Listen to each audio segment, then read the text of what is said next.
Morning অক্সিজেনার্স। অনেকদিন বাদে আমি তোমাদের কাছে আসলাম, মানে সেইভাবে তো তোমাদের কাছে আসি না। যাই হোক, যেটা নিয়ে বলতে আসলাম সেটা হলো, বেশিক্ষণ টাইম নেবো না তোমাদের, অল্প একটু। আমি যে তোমাদেরকে আমার মিলের ভিডিও দিই, মানে আই মিন দুপুরের লাঞ্চ ডিনারের যে ভিডিও দিই, সেখানে মোটামুটি কমেন্টস আসে। তো আমি তো অল টাইম বলি যে কি নেগেটিভ কি পজিটিভ সবটাই আমার কাছে ওয়েলকাম।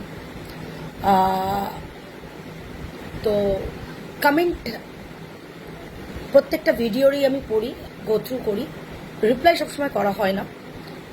তার মধ্যে কালকে একটা কমেন্ট আমি পেয়েছি আমার ডিনারের ভিডিওতে, যে কমেন্টটা খুব নোটওয়ার্দি কমেন্ট, মানে আমার কাছে খুব ছুঁয়ে গেছে কমেন্টটা। তো সেটা না বললেই নয় বলে আমি তোমাদের কাছে আসলাম আর কি, আদারওয়াইজ এখন আসি না আমি তোমাদের কাছে। তাকে আমি যদিও পার্সোনালিও রিপ্লাই করে দিয়েছি, but still I just want to reply it in public as well. Like কেউ সামথিং মেঘা নামে একজন কমেন্ট করেছো যে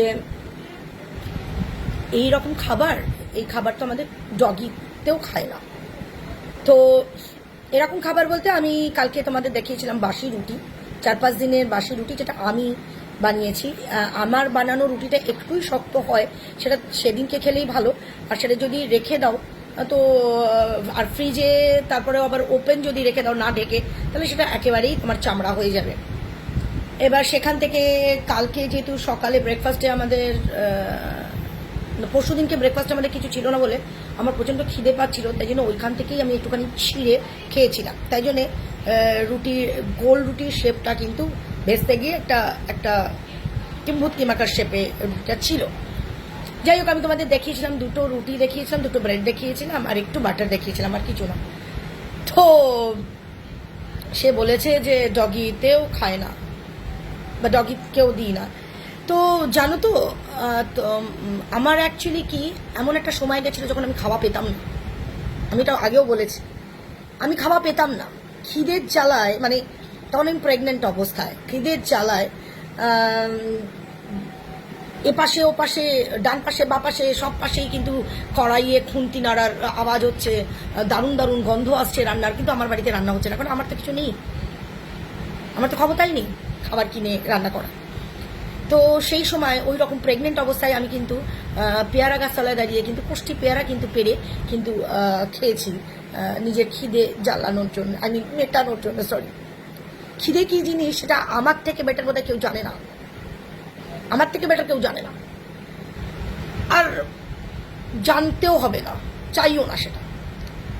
আর এরকম অনেক দিন গেছে আমি দুপুরবেলায় না খেয়ে খাওয়া পাইনি, বিকেলবেলায় আমি পড়াতে গেছি, সেখান থেকেও চাট বিস্কুটটা পর্যন্ত আমাকে দেওয়া হয়নি।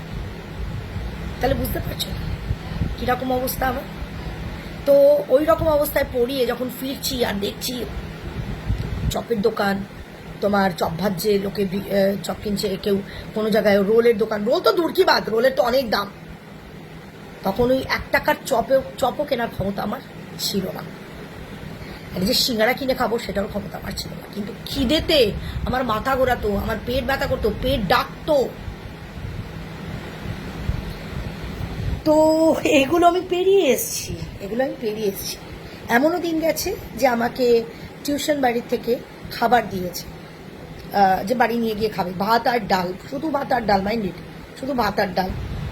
আর দিয়েছে ও কৌটো করে, তখন টিনের কৌটো পাওয়া যেত, কন্টেনার তো সেরকম ছিল না, টিনের কৌটো, মানে বাটি ফাটি ভালো জিনিস, ভালো দামি, কোনো বলে ফলে দেবে বা টিফিন বক্সে দেবে। আমার মতন একটা টিচারকে, মানে সেটা বাড়িতে নিয়ে গিয়ে তারা জানে যে আমার কি অবস্থা এখন। তো আমাকে টিনের কৌটো, মানে যেটা এরকম চামচ দিয়ে লিড খুলতে হতো যেরকম কৌটোগুলো, সেই জংওয়ালা কৌটোর মধ্যে কিন্তু ডাল দিয়েছিল, আর একটা কৌটোর মধ্যে ভাত দিয়েছিল। তো আমি খুব আনন্দ করে বাড়িতে গেছি। তখন আমি ভাড়া থাকতাম আর কি, ভাড়া বাড়ি। তো আমি গেছি, স্নান করে আমি খাবো, জানো ভাতটা পুরো পচে গেছিল, প্রচণ্ড গরম ছিল, ভাতটা পুরো পচে গেছিল, মানে পুরো একদম গলা, মানে ভাতের ভ পর্যন্ত ছিল না। আর ডালে গ্যাজা উঠে গেছিল, গন্ধ ছাড়ছিল। যেমন ঢ্যাঁড়স সেদ্ধ দিলে যখন নাল নাল হয় দেখবে, সেদ্ধ ঢ্যাঁড়স থেকে একটা কেমন একটা স্টিকি স্টিকি একটা ফিল হয়, যে নাল নাল একটা ইয়ে থাকে, হ্যাঁ, ওই রকম ডালটা হয়ে গেছিলো, লোদ লোদ লোদ লোদ লোদ লোদ। আর ওই গ্যাজা, আমি কিন্তু ওই ভাত ডালই খেয়েছি, কিন্তু বিশ্বাস করো, ট্রাস্ট মি, আমার কিন্তু একদম ইয়ে হয়নি, পেটের কোনো প্রবলেম হয়নি, কিচ্ছু হয়নি, ওই ডাল ভাতই আমি খেয়েছি কিন্তু। আর যখন মোটামুটি একটু ভাত খাওয়ার সিচুয়েশনে এসছি, যে দুপুরে ভাত তরকারি ডাল, যেটা আমার মায়ের কাছে, চুপ, একদম চুপ, মার কাছ থেকে খেয়ে তারপরে আমি পড়তে যেতাম। তখনও তো বিকেলে 4টে করে টিউশন করি, তো দুপুরবেলায় কোন 1টা-1.5টার সময় ভাত খেয়েছি, হ্যাঁ, তো সেই ভাত খাওয়া কি পেটে থাকে? বিকেলবেলায় যেতাম, চতুর্দিক থেকে খাবারের গন্ধ, লোকে দোকানে জিনিস কিনছে, আর তখনও আমি কিনতে পারতাম না, এই তোমাদেরকে এটা রিপিট করে ফেললাম আর কি ব্যাপারটা। একটা ভুট্টা কেনারও পয়সা ছিল না, একটা ভুট্টা তখন 2.5 টাকা দাম, সেটা কেনারও পয়সা ছিল না। কি খিদে পেত, বিশ্বাস করো, প্রচন্ড খিদে পেত, খেতে পেতাম। তো আমার মতন মানে খিদে কি জিনিস, খাবার জিনিসটা কি, সেটা আমার মতন বোধহয় কেউ এই ফিলটা করেনি। এমনকি আমার মা বাবা দাদা দিদি কেউই এই রকম ফেজ দিয়ে যায়নি যা আমি গেছি। তাই জন্যে পচা বাসি সব খাবার অভ্যাস আমার আছে।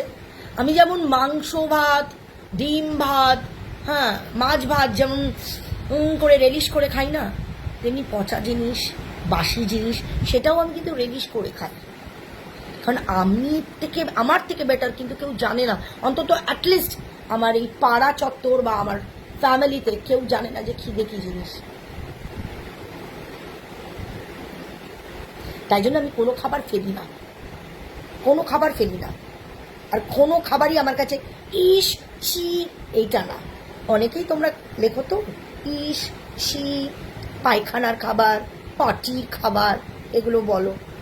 তো সত্যি কথা বলতে আমার কাছে কোনো এসে যায় না। তোমরা এই পটির খাবার বলো, পায়খানার খাবার বলো, কি আমার ডগিরাও এগুলো খাবে না, আমি খাই গো, আমি ফেলি না। যতক্ষণ খাওয়া যায় আমি ফেলি না, কারণ আমি জানি কি রকম লাগে যখন প্রচন্ড খিদে পায় আর তোমার কাছে কোনো খাবার থাকে না। যখন প্রচন্ড খিদে পায়, যখন তোমাকে কেউ পচা খাবারটাই দেয়, তখন সেটা তোমার কাছে কিরকম অমৃত লাগে, সেটা একমাত্র আমি জানি। তাই জন্যে আমি কিন্তু পচা ধচা সব খাই, ফেলি না।